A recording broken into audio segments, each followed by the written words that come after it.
Ito ang Fatbusters!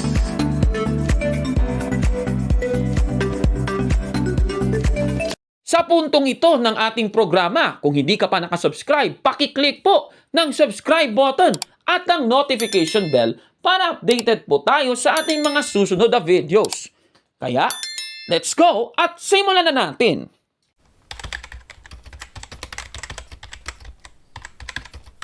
Magandang araw, magandang hapon, magandang gabi muli sa inyo mga kapatid. Ako po muli si Kabornok ng Factbusters PH at isa na naman po itong talakayan kasama po si Kabornok. Makasama ko po ngayon kapatid na Gabriel de Guzman ng Karunungang Katoliko. Kapatid na Gabriel, magandang araw sa iyo.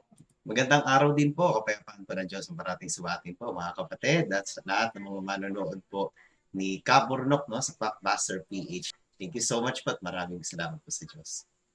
Ayan, Brother Gabriel. Pero bago mo natin simulan, gusto ko lang pong magpasalamat sa dalawa po ito. May mga nagpadala kasi sa akin, kapatid na Gabriel. Opo. Yung ito pong si Brother Ronaldo de Mesa Tamundong. Ayan, meron po siyang 3 aklat, kapatid na Gabriel. Wow. At natanggap natin yung 2 aklat. Maraming salamat dahil pinadala niya tayo ng aklat. Itong isa, ang sa hawak ko ngayon, ang babaeng tinawag na mapalad. Napakagandang aklat ito tungkol po kay Virgen Maria. At yung isa, kapatid na Gabriel, ay itong tunay ba o huwad ang simbahan mo? Aba, ang ganda ng aklat na to, kapatid na Gabriel. Pero bago muna natin sisimulan, ito, magpapasalamat din tayo sa mga nagbigay sa atin ng mga nagpadala sa atin ng mga regalo. Ito, panoorin nyo muna ito, ha? Ayan, magandang araw mga kapatid. At ngayon ay mag-unpacking tayo ng 2 package. Isa po galing sa National Center, The Living Rosary. Maraming pong salamat. At ito pong galing sa ating si kapatid na Ronaldo Tamundong. So, mag-unboxing ba o unpacking? Sige. So, ito na. Let's go. Okay, so ito na. Ayan, maraming salamat kay Brother Ronaldo Tamundong. Ayan, so thank you sa iyong libro. Meron po siyang pinadalang libro. Ito, ang ganda ng libro. Yung isa, ang babaeng tinawag na mapalad ni Ronaldo de Mesa Tamundong. Ayan. So, yan po. Isa naman, ito naman yung tunay ba o huwad ang simbahan mo? Ayan. So, isa siyang apologetics book. At yan, meron pa siyang sulat na pinadala. Salamat talaga, bro, sa iyong wow. So, may nilobstat po ito ni Father Renato Pareja at imprimatur ni Melray Uy. Maraming salamat. Galing. Ito namang isa. Ganon din, meron ding ayan. So, may nilobstat naman siya ni Father Edsel Cabañas at imprimatur ni Melray Uy. So, salamat. Maraming salamat. Brother Ronaldo Tamundong. Ayan, kung gusto nyo pong bumili sa kanya. Ayan, ito na po yung natanggap natin. Maraming salamat kay Brother Denmar sa mga tulong po na ibinigay sa atin ng kanyang samahan, yung National Center, The Living Rosary. At ayan, so maraming salamat mga kapatid, especially dito kay kapatid na Ronaldo de Mesa Tamundong sa inyong pinadalang libro. Ang ganda talaga ng librong to. Ngayon, ang tatalakayin natin, dito ko po kukunin sa isang aklat, itong aklat ni Brother Ronaldo na yung pamagat ay ang babaeng tinawag na mapalad. Ayan. So, bago muna natin simulan ng ating programa, kapatid na Gabriel, ay kung gusto nyo pong bumili, Brother Gabriel, baka gusto mong bumili ng aklat na ito. At yung mga nanonood sa atin, ay ilalagay ko po sa description box ang sa baba dito kung paano po kayo makapag-order. Ayan. So, sa kanya na lang po kayo mag-communicate, kapatid na Gabriel, kung gusto niyo pong bumili. Ayan. So, Brother Gabriel, ang tatalakayin natin, kasi meron ako ditong nabasa, ang ganda ng nabasa ko dito. Tungkol po kay Martin Luther, kapatid na Aba, Gabriel. Martin Luther. Ano bang pagkakaalam mo kay Martin Luther, kapatid na Gabriel? Siya po, Kaburnok, yung nagpasimula ng ng Protestantismo, no? Kaya nga siya po yung ama ng Protestantismo po. Oh, di ba? At dati siyang Katolikong monk, Brother Gabriel. Yes. Kung di ako nagkakamali. Yes. So ngayon, tatalakayin natin itong mga pahayag ng mga Bible historians, mga historians po ito, mga theologians, tungkol sa mga ginagawa at mga naging gawain itong si Martin Luther. Alam mo ba, kapatid na Gabriel, na si Martin Luther ay kinikilala niya si Maria, kapatid na Gabriel. Meron pala siyang malaking paggalang kay Maria. Aba. Ano masasabi mo dito sa natuklasan natin? Ang Aba, ganda nito. Ganda, interesting kung malaman yan kasi madalang lang po, Kaburnok, yung mga protestante na may matinding din po, no? Yung matinding paggalang kay Mama Mary. Oo. So, sisimulan natin, babasahin muna natin, kapatid na Gabriel, pakibasa nga yung sa stress ng Marcos, kapatid na Gabriel. Opo, ito po nakasulat po sa stress ng Marcos. Hindi baga ito ang anluwagi, ang anak ni Maria at kapatid ni Santiago at ni Jose at ni Judas at ni Simon, at hindi baga nangaririto sa atin ang kanyang mga kapatid na babae at siya'y kinatitisuran nila? Ayan, kung sa English yan, pakibasa sa King James Version, kapatid na Gabriel. Ito po nakasulat. Is not this the carpenter, the son of Mary, the brother of James and Joseph, and of Judah and Simon, and are not his sisters here with us? And they were offended at him. Ayan. So dito may nakasulat na the brother of James and Joseph and of Judah and Simon. Yung mga protestante, yung iba, sinasabi nila na si Kristo daw ay may kapatid na Gabriel. Yes, Ano bang kapatid sa sabi mo laman. dyan? Opo, Yan. Totoo po yun. No? Yan ang aral din sa amin, Kaburnok, sa MCGI. Oo nga, no? So ngayon, meron palang paayag si Martin Luther, kapatid na Gabriel. Ito i-flash ko po sa screen. Babasahin na lang natin. Sige po. Ito yung nakasulat. Babasahin ko po sa inyo to Sabi dito sa maraming salamat kay kapatid na Ronaldo de Mesa Tamundong at kanya pong na-compile itong mga pahayag ng mga Catholic at non-Catholic theologians na naging mga pahayag daw ni Martin Luther. Ito po babasahin ko sa inyo yung galing sa aklat na Was Luther a Devotee of Mary na isinulat ni W.M.J. Cole sa page 116. Ito yung sinasabi dito, kapatid na Gabriel. Pakinggan mo itong mabuti Opo. Itong sinasabi niya. In the resolution of the 95 theses. Yung 95 theses, di ba yan yung yung sinulat ni Martin Luther. Sabi dito, Luther rejects every blasphemy against the Virgin and thinks that one should ask for pardon for any evil said or thought against her. Klarong-klaro, kapatid na Gabriel, di ba? So, nire-reject pa ni Martin Luther yung mga blasphemous act against the Virgin, kapatid na Gabriel. Sinong Virgin ito? Di si Maria. Si Mama Mary. Ito pa yung pahayag, nag-quote din siya dito. Sabi dito, Christ was the only son of Mary.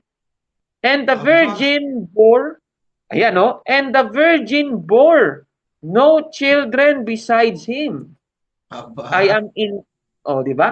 I am inclined to agree with those who declare that brothers, yung nakasulat sa Mark chapter 6 verse 3, brothers, really mean cousins here.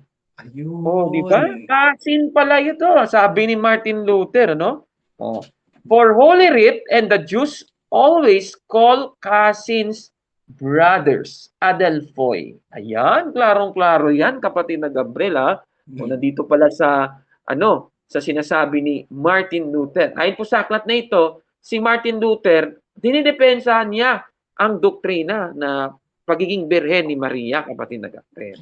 Anong masasabi mo doon, kapatid na Gabriel? Aba, napakainam po niyang malaman. Bakit po? Kasi, di ba, talagang lalo nating napatunayan, Kaburnok, na talagang karamihan ng mga pag-interpretation ng mga karamihang pastor ngayon, malalaan natin, Kaburnok, self-interpretation eh. Pero yan, si Martin Luther pala, Kaburnok, may kaalaman din talaga sa Greek, no? Hindi basta-basta yung kanyang kaalaman na talagang gumigiba sa mga karamihang interpretation, Kaburnok, ng mga pastor ngayon sa Mark 6:3. Ayan. So, napaganda ng paliwanag ni Martin Luther. Ito namang isa, kapatid na Gabriel. Ito ay galing po sa aklat na Luther's Works, yung isinalin pala ni Jaroslav Pelikan. Babasahin ko po sa inyo ito, no? Sabi daw ni Martin Luther dito sa Luther's Works, ito sa English, kasi German ito isinulat. So, isinalin sa English, kapatid na Gabriel. So, ito yung mababasa natin. Ito ang sabi dito, Christ our Savior was the real and natural fruit of Mary's virginal womb. This was without the cooperation of a man, and she remained a virgin after that. Uy, klarong-klaro, kapatid na Gabriel, di ba? Sinabi talaga ni Martin Luther na Blessed Virgin itong si Maria. Di ba? Ang ganda. Katuwag malaman yan.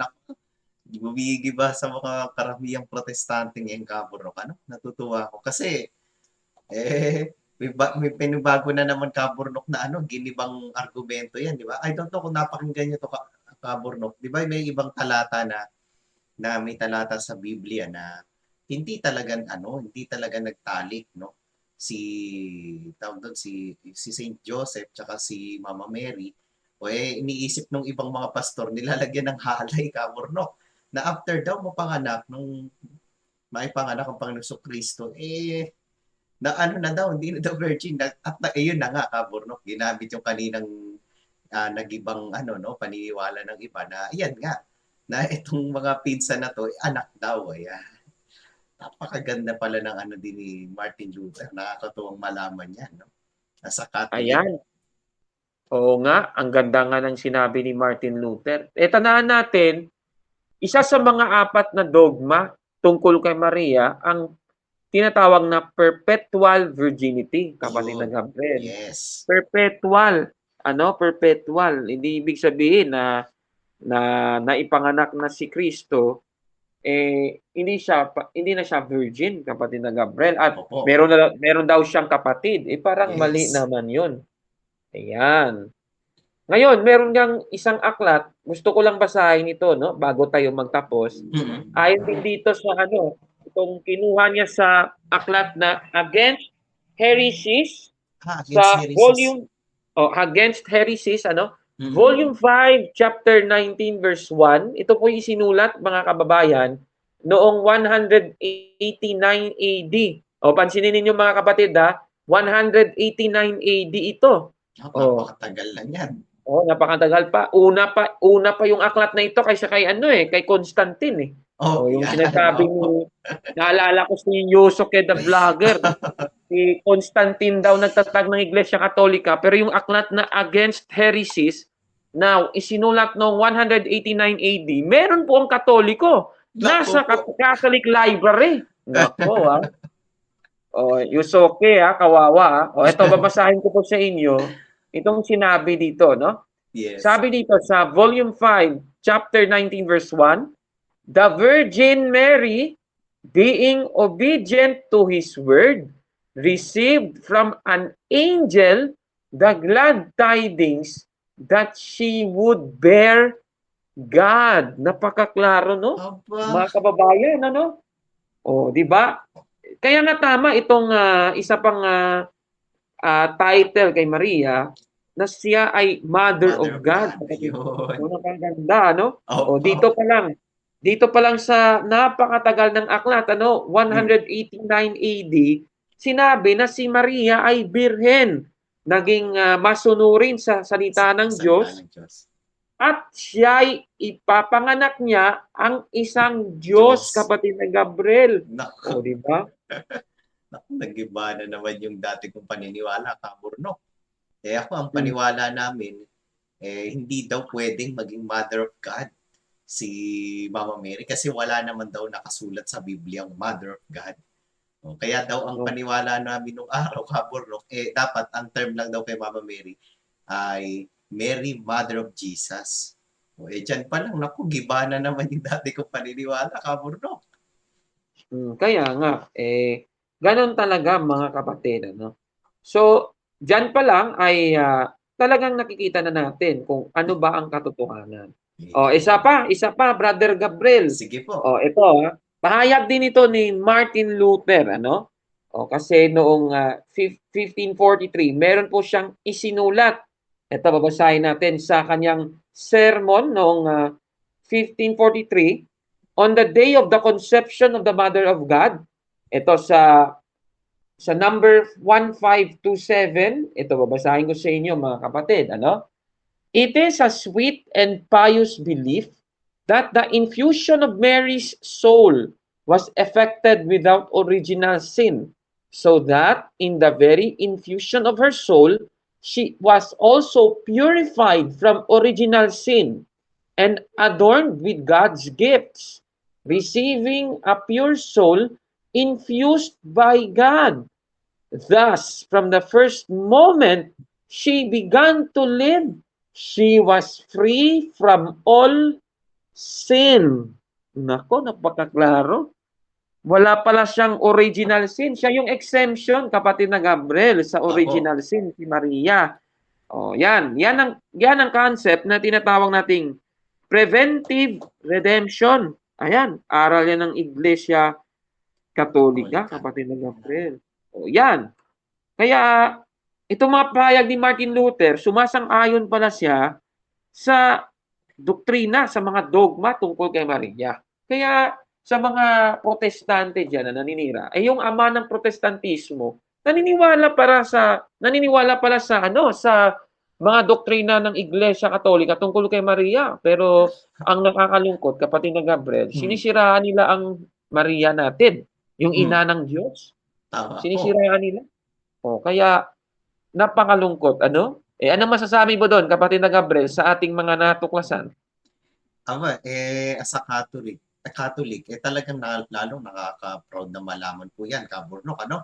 Wala na tayong pakialam sa ibang ng protestante kasi alam naman natin, Kaburnok, no? Ang mga protestante, magkakakampi lang sila against sa atin, sa Catholic. Pero sila din naman, Kaburnok, naglalabanan, di ba? Naglalabanan din naman sila eh. Pero, ang pinakamahalaga sa lahat ay yung kanilang ama na si Martin Luther, talagang sumusuporta po sa mga napakatitinding aral, no? Yung mga yung mga napakahalagang aral ng ating simbahan, lalo na kay Mama Mary, na nag-i-state talaga siya ng facts. Ayan. So, yan po ang maraming salamat, kapatid na Gabriel, sa pagsama Yes, mo sa ating programa, at maraming salamat din sa lahat ng mga patuloy na nagbibigay ng regalo sa atin, nagpapadala sila ng kanilang mensahe sa ating email. yun. Maraming salamat din kay kapatid na Ronaldo de Mesa Tamundong. Please, bumili po kayo ng aklat niya. Napakaganda po ng mga aklat niya. At ito po ay may nihil obstat, kapatid na Gabriel, Aba, at imprimatur. O, di ba? ayun, may So, assurance na walang mali. wala talagang problema. Ito yung aklat ni Brother Ronaldo, ay yung babaeng tinawag na mapalad. May imprimatur po ito ng Bishop of Lucena, si Bishop Mel Ray Uy. Ayun. So, last year lang ito sinulat, yung noong 2021. Kaya kumuha na kayo ng aklat. Yung pinadala niya sa akin nga, Brother Gabriel, meron pa niyang pirma eh. Tapos meron pang letter sa loob. Sana all. Ayan. So, sabi niya nga dito ay nanonood daw siya sa ating YouTube channel. Maraming salamat, kapatid na Ronaldo. Thank you At po. ngayon ay ipro-promote natin ang napakaganda mong aklat. Ayan. So, ulitin ko lang sa mga gusto pong mag-order ay direct nyo lang po i-DM nyo lang siya, kapatid na Gabriel. Meron po siyang Facebook account. Pwede po kayo magpadala ng mensahe sa kanya. O di naman kaya ay itong details sa baba ilalagay natin. Yan. So, maraming salamat, kapatid na Gabriel uli, at sa lahat po ng mga patuloy na sumusuporta sa ating YouTube channel. Kung may mga katanungan po kayo, please send your questions, send your concerns sa ating email address, factbustersph@gmail.com. Babasahin po namin ang inyong mga katanungan at baka sa susunod, yung tanong ninyo, yung ating sasagutin. Ayan, maraming salamat uli, kapatid na Gabriel. At Yes. yan na naman ang isang talakayan kasama si Kaburnok. Ito ang Factbusters! Salamat, Brother Gabriel. Thank you po.